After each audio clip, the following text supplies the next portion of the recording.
گانچھا کی تاریخ میں پہلی دفعہ لانگ مارچ میں نے کیا، لوگوں کو لے کر آیا خپلو ہیڈ کوارٹرز میں، لگ بھگ تقریباً 25 سال سمجھیں ان عہدوں پہ رہ کر، ٹھیک، لیکن مجھے بالکل بھی مزہ نہیں آیا۔ تو میری یہ تجویز ہے آپ کونسل کے ممبران سے، یہ تجویز ہے کہ آپ اپنی حکومت، وفاق ڈائریکٹلی آپ پہ ٹیکس نہیں لگا سکتے، آپ اپنی حکومت کی مینجمنٹ پہ آپ ایک سورس آف انکم جنریٹ کریں۔ ٹھیک ہے، اس کونسل کے پاس کوئی ایکٹیویٹیز نہیں ہے، تنخواہ لینے کا میں سمجھتا ہوں جسٹیفیکیشن ہی نہیں ہے، اچھا، کیونکہ کوئی علاقے کی نمائندگی، کوئی کسی قسم کے آپ علاقے کا کام آپ کی ذمہ داری میں کچھ بھی نہیں۔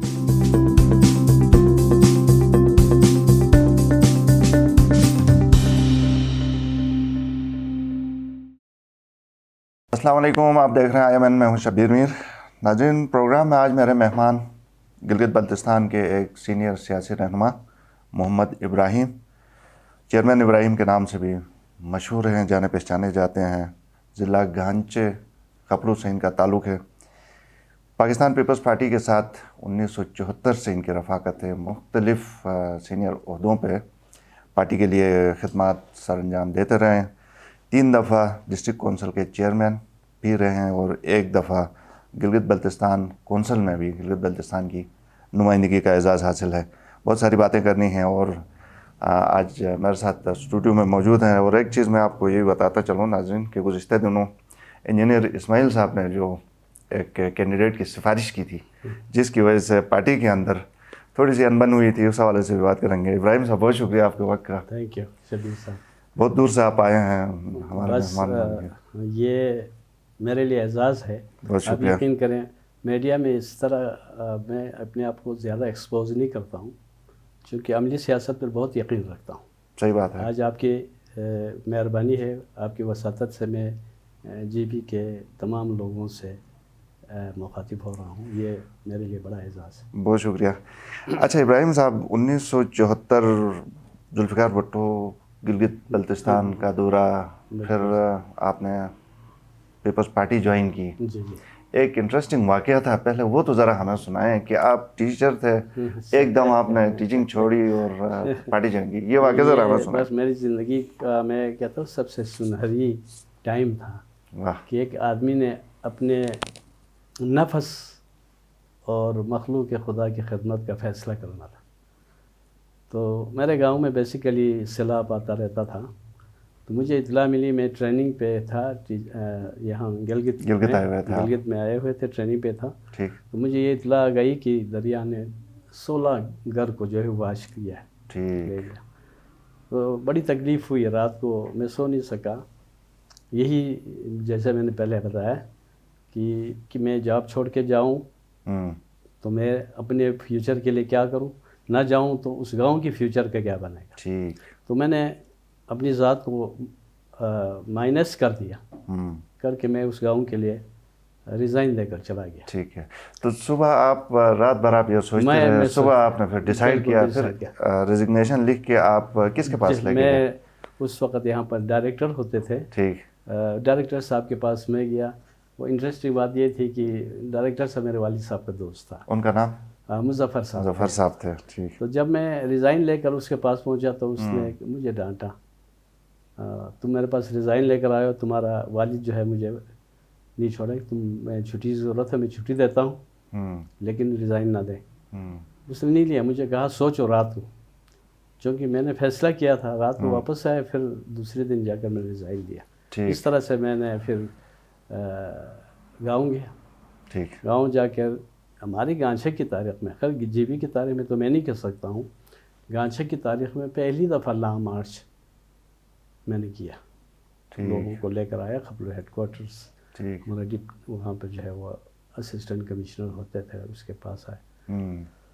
اس کے بعد پھر میں نے اس کو کنٹینیو رکھا۔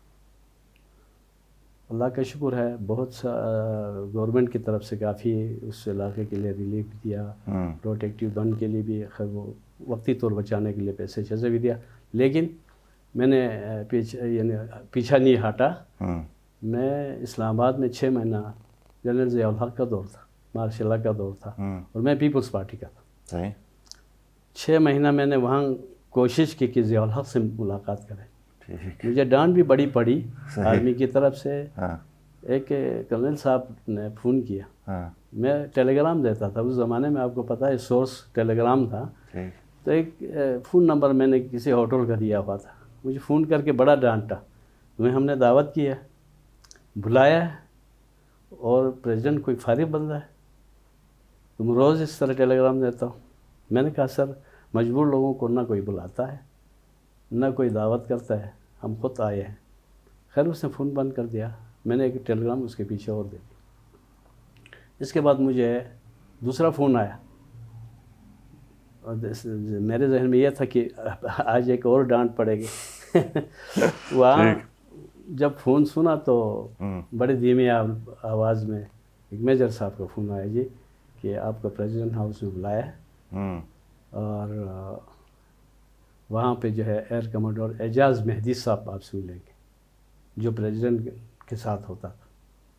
میں وہاں گیا, ان سے ملا. پھر اس نے کہا مسئلہ کیا ہے؟ میں نے کہا مسئلہ یہ میرے گاؤں کا ہے, یہاں 2-2.5 ہزار کی آبادی ہے اور سب مائیگریٹ ہوا ہے. پھر ان کی مہربانی انہوں نے سپورٹ کیا. پھر مجھے فلڈ کمیشن سے اس زمانے میں یہ 83 کی بات ہے, 83 میں 78 لاکھ روپے سینکشن کروا کے ملا ہے. اس وقت میں کسی عہدے پہ نہیں تھا. ٹھیک. تو اس طرح سے پھر سیاسی سفر آپ کا. صحیح. باتیں تو بہت ساری کرنے کی ہیں, لیکن چونکہ وقت محدود ہوتا ہے تو کوشش کریں گے کہ آپ کی جو بڑی بڑی باتیں ہیں, واقعات ہیں, ان کے اوپر بات کریں. آپ پیپلز پارٹی کے دور میں گلگت بلتستان کونسل میں بھی رہے. جی بالکل.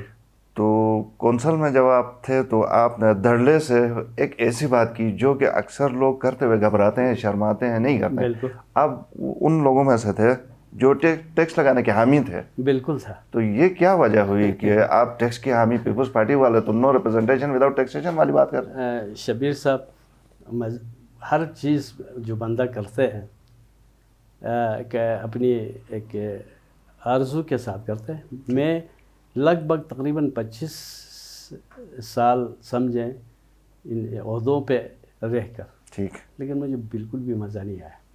مطلب عہدوں کی بات ہم یہ کر رہے ہیں جیسے آپ ڈسٹرکٹ کونسل, یونین کونسل, پھر ادھر کونسل میں, اس لیے مزہ نہیں آیا کہ بندہ جو ہے اس علاقے کے اندر جب لوگوں کے لیے نکلتے ہیں اس کو بہتر ساتھی چاہیے, اس کو بہتر ٹیم چاہیے. صحیح. لیکن بدقسمتی سے ہمیں بہت کم ملا, اور ملا بھی تو ہم مجھے بڑے افسوس کے ساتھ یہ بات کرنا پڑ رہا ہے کہ جے بی کے اندر یہ 70 سال سے ہم کسی ڈائریکشن کی طرف نہیں, ہم اتنے کنفیوز ہیں. آپ خود دیکھ رہے ہیں, کوئی کہتا ہے صوبہ بناؤ, کوئی کہتا ہے آزاد کشمیر کی طرف جانا چاہیے, طرز پہ جانا چاہیے, کوئی کہتا ہے پارٹس آف کشمیر ہے, کوئی کہتا ہے پارٹس آف کشمیر نہیں ہے. یعنی کتنی کنفیوز قوم ہے. مجھے افسوس ہوتا ہے, میں خود بھی اس چیز سے تعلق رکھتا ہوں. تو اس سے جو پولیٹیشین جو ہمارے جو شعبہ ہے, ہر شعبہ باعزت ہوتا ہے, ہر شعبہ میں اللہ کی عبادت ہوتی.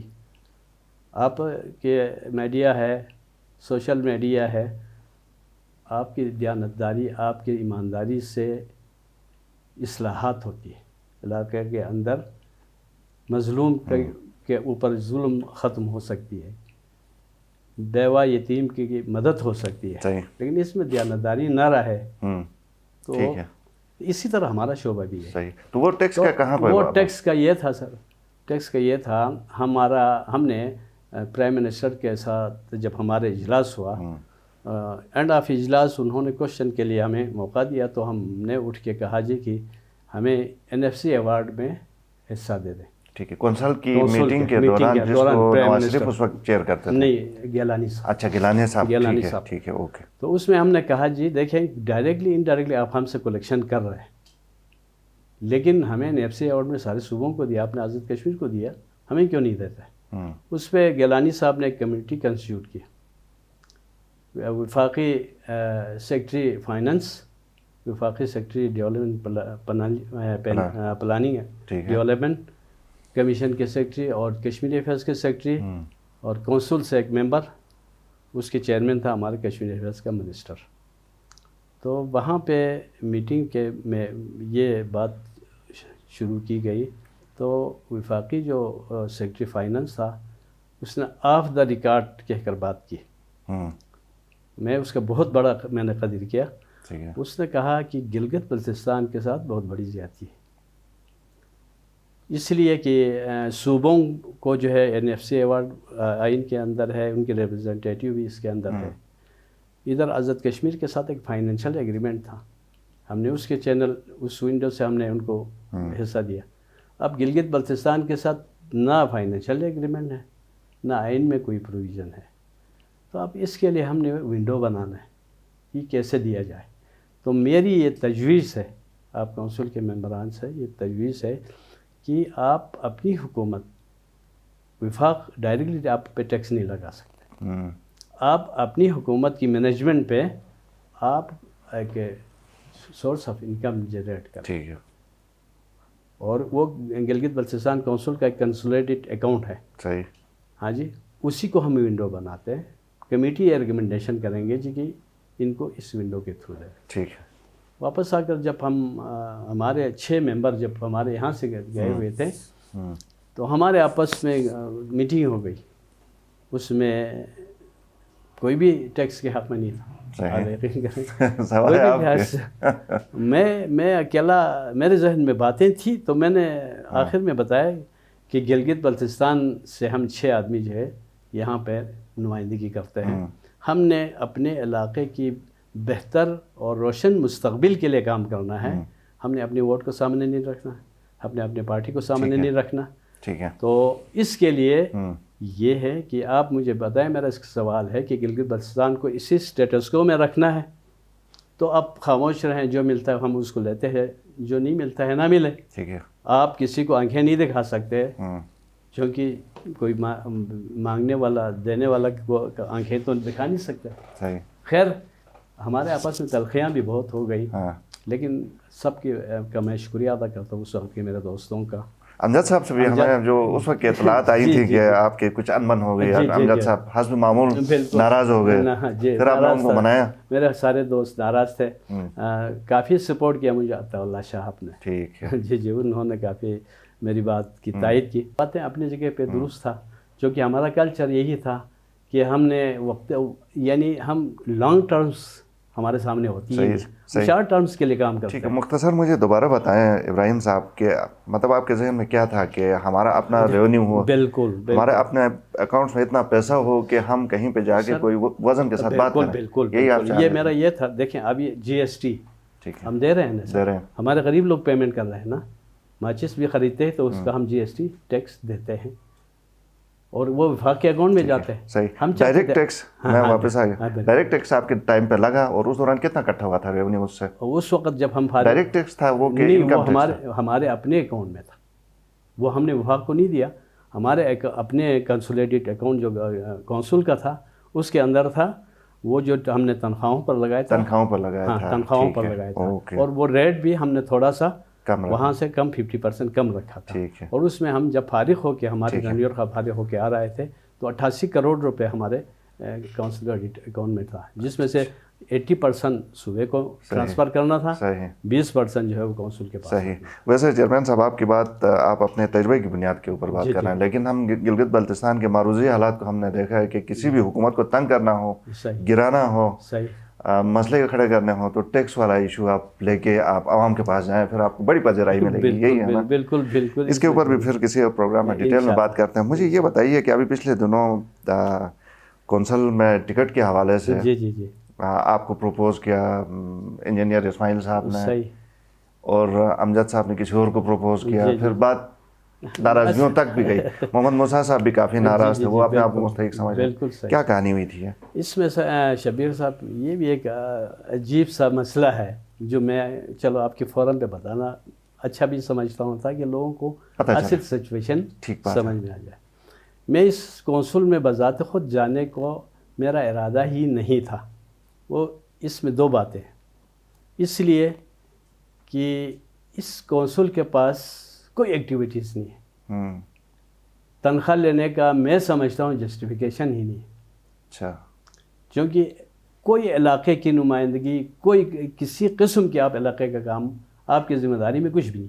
ٹھیک. آپ نے تنخواہ لے کے بیٹھ جانا بیٹھنا ہے. تو میں ذاتی طور پر اس میں آنے کے لیے میرا پروگرام تھا ہی نہیں. لیکن ہوتے ہیں ہم سیاسی لوگوں کی مجبوریاں، ہمارے سپورٹر ہوتے ہیں انہوں نے مجبور کیا. ہم خیر ادھر آ کے میں نے اپلیکیشن دے دیا ٹکٹ کے لیے. پھر میں امجد صاحب ہمارا پریزیڈنٹ ہیں، میں پارٹی کو اور اپنے پریزیڈنٹ کو، اپنے آرگنائزیشن کو کبھی بھی امتحان میں ڈالنا نہیں چاہتا. ٹھیک ہے. تو میں نے ان سے مشورہ کیا کہ میں اپنی جو اپلیکیشن ہے وہ واپس لیتا ہوں، چونکہ میں دیکھ رہا ہوں آپ کے لیے بھی پرابلم ہے، پارٹی کے لیے بھی پرابلم ہے، لہٰذا میں اپنی اپلیکیشن کو واپس لیتا ہوں. لیکن امجد صاحب نے کہا نہیں آپ نے رکھنا ہے. اب چونکہ میرا پریزیڈنٹ تھا، میں نے کہا مجھے نظر آ رہا ہے آپ کو پرابلم ہے، مشکلات ہے. صحیح. باہر صورت ان کی مہربانی ہے، انہوں نے کہا نہیں آپ نے اپلیکیشن دینا. خیر اپلیکیشن دیا. بعد میں نامنیشن کا ٹائم آ گیا تو ہمارے صدر صاحب پر کافی پریشر تھا، جس کو میں محسوس کر رہا تھا. کدھر سے تھا ویسے یہ پریشر؟ سر وہ آپ کو پتہ ہے پورا جی بی کی پارٹی کا ٹھیک ہے صدر ہونا، تو ہر علاقہ اپنا حق جتاتے تھے. ہر علاقہ جو ہے، میں نے پہلے آپ کو اپنی نجی جو گفتگو میں کہا ہم مختلف خول میں ہیں. ٹھیک ہے. کوئی گانچھے میں ہے، کوئی ہاں جی کوئی کچھ ہے، کوئی بھی. تو یہ خول میں سارے تھے نا، اس لیے اب سب کو مطمئن کرنا بڑا مشکل ہوتا ہے. خیر باہر صورت صدر صاحب نے اس کو ریفر کیا چیئرمین صاحب کو. تو مجھے تقریباً 3 بجے فون آیا سیکرٹری جنرل نیر حسین بخاری صاحب کی طرف سے کہ آپ نے نامنیشن دینا ہے. تو میں نے دے دیا. ٹھیک ہے. اس کے بعد پتہ چلا کہ جی ٹکٹ ایوب صاحب کا ہو گیا. اس پر خیر میں ہمیشہ دھیماج سا رہتا ہوں، ہمیشہ میں جو بھی بات کرتا ہوں وہ جسٹیفیکیشن کے ساتھ کرتا ہوں. ٹھیک ہے نا جی. میں نے ری ایکشن نہیں دیا. ٹھیک. خیر یہ ذہن میں ضرور آیا کہ ان کو کس بنیاد پر یہ ٹکٹیں تقسیم ہوتی ہیں، یہ بڑا افسوس کی بات تھی. ٹھیک ہے نا جی. اس کو ایک میرٹ پہ ہونا چاہیے تھا، سینئرٹی پہ ہونا چاہیے تھا، الیکشن میں پرفارمنس پہ ہونی چاہیے تھی، کوئی نہ کوئی کرائٹیریا ہوتا. لیکن وہ نہیں ہوا. اب میں گانچھے میں ہوں تو میں گانچھے کا حق جتاتا ہے. اب جو گانچھے کے بارے میں بات کر کے پوری گلگت بلتستان کی نمائندگی کرنا چاہتا ہے وہ کوئی نمائندہ بن سکتا ہے. اب میں کہوں جی یہ گانچھے کا ہے تو گلگت کس کا ہے، غزر کس کا ہے، دیامر کس کا ہے. مجھے یہ بات کرنی چاہیے میرے پرفارمنس ہے، میرے پارٹی میں خدمات ہے، میں نے پارٹی کے لیے کام کیا. اس بیس پہ مجھے ٹکٹ ملنا چاہیے، اس بیس پہ مجھے اپریشیشن اپنے قیادت سے ملنی چاہیے. ٹھیک ہے. لیکن علاقے کے بیس پہ نہیں، کسی اور بیس پہ نہیں جو اس علاقے کے لیے ناسو. ٹھیک ہے. تو اس کے بعد کیا ہوا پھر؟ آپ کے چیئرمین سے بات کروا دی گئی؟ چیئرمین صاحب نے پھر اسماعیل صاحب سے بات کی. چیئرمین صاحب نے کہا کہ میرے ساتھ دے دو. میں جو فیصلہ کرنا پڑا میں نے فیصلہ کیا ہے. ابھی مجھے امید ہے آپ میرے ساتھ دیں گے. پھر اسماعیل صاحب نے کہا ٹھیک ہے آپ چیئرمین ہمارے پارٹی کا سربراہ ہے. ٹھیک ہے. پھر چیئرمین صاحب نے مجھے ایک عام اور ہے، مجھے خوشی ہے میرا چیئرمین مجھے کہتا ہے کہ میرے فیصلہ کو ساتھ دے دو. میں نے بڑے خوشی سے اور میں نے اپنے نامنیشن واپس لیا. تو ابھی ہم کوشش بھی کر رہے ہیں ہمارا کینڈیڈیٹ کامیاب ہو جائے اور میں ایسا سمجھوں گا جیسے میں کامیاب ہوں. کامیاب ہونے کے چانسز ہیں آپ کے خیال میں؟ انشاءاللہ سر، انشاءاللہ. بہت شکریہ ابراہیم صاحب، پروگرام میں آنے کے لیے شکریہ، آپ کے وقت کا شکریہ. ساتھ میں آپ کا بہت مشکور ہوں. ایک دفعہ اور شکریہ ادا کرتا ہوں. آپ یقین کریں کہ میں پہلی دفعہ میڈیا پہ آ کے لوگوں سے آپ کے وساطت سے بات کر رہا ہوں. ہمارے لیے بھی بڑی خوشی کی بات ہے. آپ کا 50 سال ایک پارٹی کے ساتھ رفاقت، پھر آپ کا مختلف عہدوں کے اوپر پارٹی کے ساتھ، پھر پریکٹیکلی آپ چیئرمین شپ، پھر کونسل، یہ ساری چیزیں یقیناً اس کے اوپر بڑا اچھا فیڈ بیک آئے گا اور لوگ اس کو یقیناً پسند کریں گے. ناظرین، پروگرام دیکھنے کا شکریہ. اجازت دیجیے. اللہ حافظ.